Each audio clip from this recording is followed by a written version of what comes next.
Hey everyone, welcome back to the channel. In today's quick tutorial, I'm going to show you how to easily find the last value in a column in Google Sheets, even if there are empty cells floating around.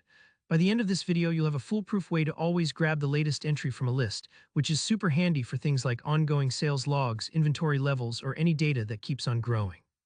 So whether you're tracking business numbers, personal goals, or anything else, this trick will save you a ton of time and hassle. Let's dive right in. Imagine you've got a table with your daily sales, just like the sample data on the screen. We've got dates running down column A and the sales numbers in column B maybe at the end of the week. You want to quickly grab the most recent sales number, even though sometimes you or your team might leave a blank by accident. Now you might think you could just scroll to the very bottom of the column, but that's not practical when your list gets long, or for automated dashboards that need to update themselves. So here's a smarter way to make Google Sheets do the work for you. We're going to use a formula called LOOKUP, and trust me, it's a lot more flexible than it first appears. Here's the magic formula. Equals lookup, then open parenthesis, type 2, comma, then 1 divided by, and in parentheses, B2 to be 100 not equal blank, close both parentheses, comma, and finally, B2 to be 100. So altogether it looks like this. Equals lookup 21 slash B2 be 100, B2 be 100. Let me break down what's going on here because, at first glance, this formula might look a bit intimidating. First, lookup is a function that searches for a value in a range. In this case, we're asking it to look for the number 2. Now, candidly, there probably isn't a 2 in your data, and that's actually part of the trick. The core of the formula is this part, 1 divided by B2 be 100 not equal to blank. What this does is scan down your sales column from B2 to B100.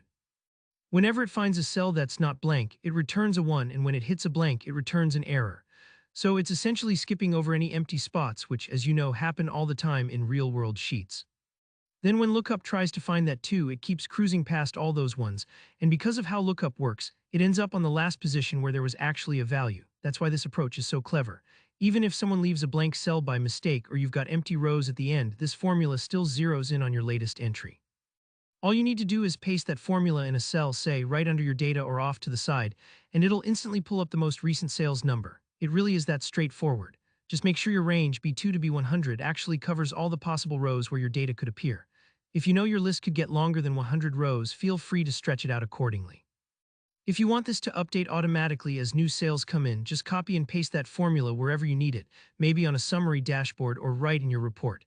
And if your sheet looks a bit different, maybe your numbers are in another column, just swap out the range in the formula and you'll be good to go. That's all there is to it. Hopefully this technique saves you the time and headaches of hunting for the latest data. If you found this tip helpful, give the video a thumbs up and leave a comment below if you have any questions. I always enjoy helping out. Don't forget to subscribe for more practical Google Sheets tutorials and easy-to-follow tech tips. Thanks for watching, and I'll see you in the next video.